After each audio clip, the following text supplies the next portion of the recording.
Hello.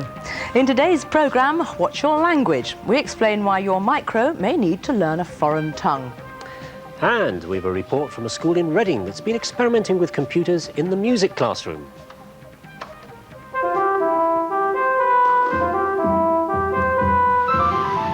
And why the RAF have been installing micros in air traffic control towers all over the country. Got him, Charlie.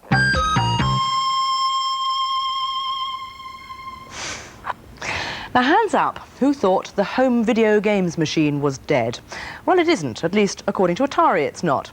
Last weekend at the first ever UK Atari Computer Show, among other things, Atari were launching a brand new £70 video games machine.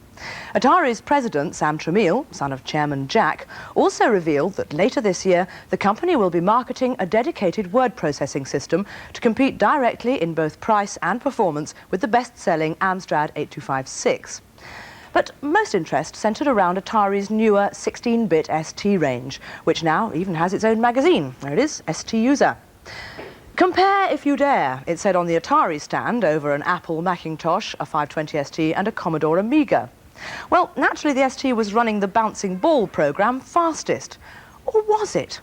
The Amiga was unnaturally slow. It was almost as if it was running some other programmes at the same time. No, never.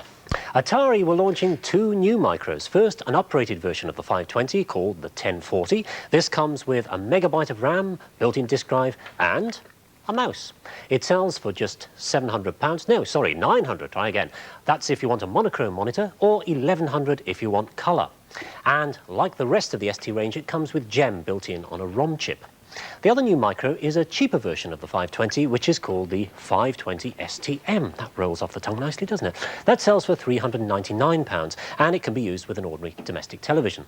It comes with a cartridge port around the side here, but as yet there's no software available in cartridge form, and that means you've got to buy a disk drive as well, which of course pushes up the price. There was a lot of new software for the ST range at the show, and soon there'll be even more available when Atari launched this co-processor, which will allow, they say, the machines to be IBM compatible. But when we tried to run the IBM spreadsheet program Multiplan, it crashed straight away. Ah, that's sort of compatible. Well, obviously there's a few bugs still to be sorted out. There were some impressive graphics packages, though, and some language software like this C compiler here. More about C later in the program. And of course, there were plenty of games. One that particularly impressed us was this illustrated adventure called The Pawn from Rainbird. Well, it's like most adventure games, but it's got a very sophisticated parser. A parser is the part of the program that understands what you type in. For example, look at this sentence here. Put the key in the hat on the tree stump. Now, taken in isolation, that could mean two things. Put the key that is in the hat onto the tree stump, or put the key into the hat on the tree stump. Now, most adventure games would hiccup loudly, but this one knows from the context there's no hat on the tree stump, so I can only mean one thing, and it interprets it as the blue key is now on the tree stump. It knows what I mean. The game is full of very nice little touches. There's an on-screen editor, which means that if I'd mistyped just one letter in that sentence, I wouldn't have to type it in all over again. And, well, we've all seen pull-down menus, but what about this? They've redesigned them as pull-down scrolls. Very nice. And when you let go of them, they roll back up. But best of all are the graphics.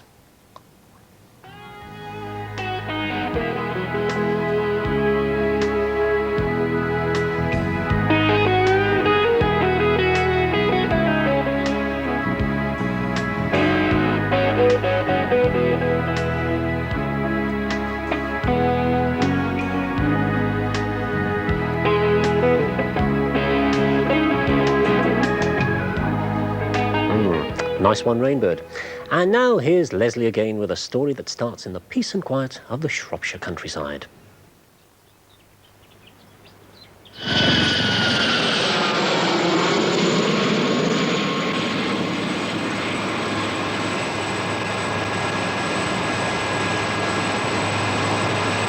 Bottom approach, Charlie Tango Sierra 11.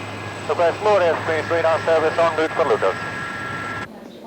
Charlie Tango Sierra 11, Cotham approach. What is your position, heading and level? Charlie Tango Sierra 11 is 10 miles to northeast of Finningley. Heading 355, flight level 45. Charlie 11, for identification, turn left, heading 325. Turn left under heading 325, Charlie 11.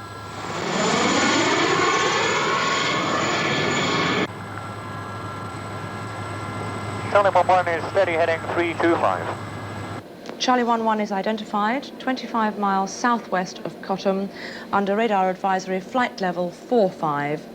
Resume under own navigation to Lucas.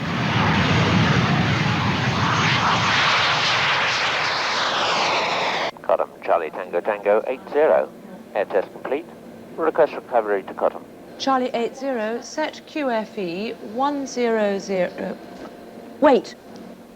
Charlie 11, avoiding action, turn right, heading 030, pop-up traffic at 11 o'clock, range 2 miles, crossing left right.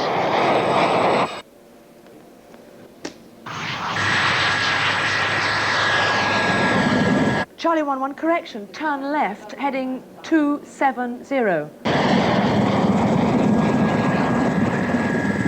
Cottam approach, Charlie 11, we'd like you to board on EMS.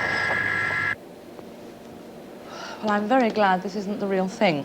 I'm not doing very well on one of the RAF's air traffic control simulators.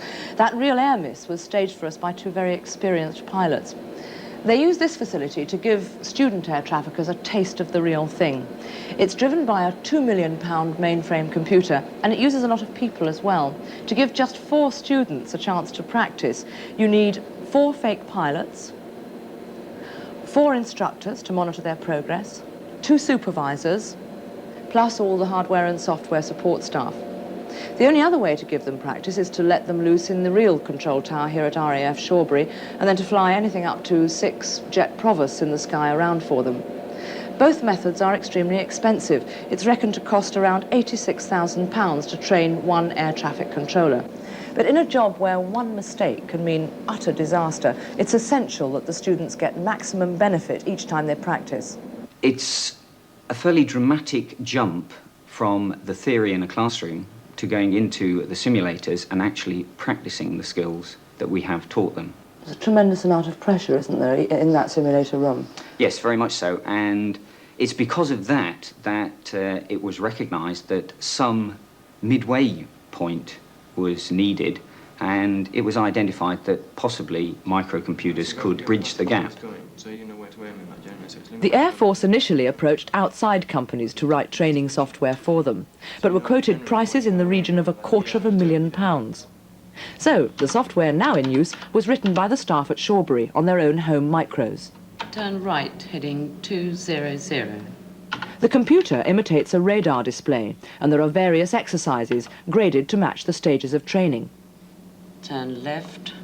The early exercises are simple, such as directing an aircraft to overfly a point on the screen. Well, the exercises are designed to be used by 2 students working together. I've been joined by a student on the current course, Dave Vardy. Dave, you're taking the role of the pilot, aren't you? I am, yes. Sounds like I'm taking the role of the air traffic controller. Right, what have I got up on the screen here, and what's it telling me? And what you're trying to achieve now is that's your aircraft. You're trying to bring him into the centre of the airfield, which is there, avoiding all other aircraft on the screen by at least 5 miles. Right. That is one to conflict with shortly, Yeah. but you can tell by the length of the tail, because that is longer than that one, that is a faster aircraft. You've got to take all these things into consideration when Yes. you make your decision about which way to turn your aircraft when you take the avoiding action. You do, but with this facility, there's a pause button, so you actually stop and think of what to do. Now, of course, on the simulator, you can't do No, that. It's no, all no. happening in real time. That's right. You've got to decide what to do. OK, well, straight shall away. I try and make a decision? The first thing I've got to decide, really, is if these 2 aircraft were going, where would they actually collide? Yes. And then try and avoid that point. Right, I'm going to turn my aircraft left.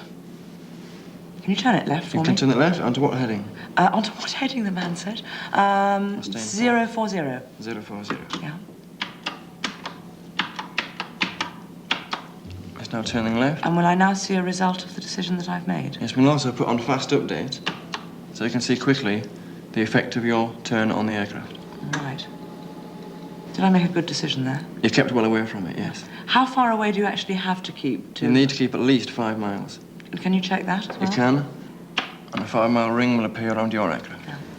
So really, you're in control of the micro, whereas the simulator would be in control of you. Turn left, heading 280. Since the introduction of the micros, there's been a marked improvement in the pass rate at Shawbury. and at least now students can make their mistakes in private. The RAF are now planning to install a micro in every control tower in the country. Here, for example, we have the kit that would be installed down at RAF St Morgan. St Morgan is based in Cornwall, and here you can see the outline of Cornwall, Land's End at the tip, and St Morgan is in the centre of the screen. Their normal day-to-day role is controlling fairly slow-moving maritime aircraft. However, several times during the year they get detachments of fast jet aircraft, and obviously there are different control procedures that the air traffic controllers have to adapt. We can set up any situation that they want, for example 6 tornadoes running in over Land's End, and allow the controllers to practice all the skills and procedures necessary to land those aircraft at RAF St Morgan. The basic course here at Shawbury lasts just 16 weeks, but the air traffickers that they turn out are acknowledged to be the best in the world. So in the interests of preserving their reputation, I shall be taking the next flight purely as a passenger.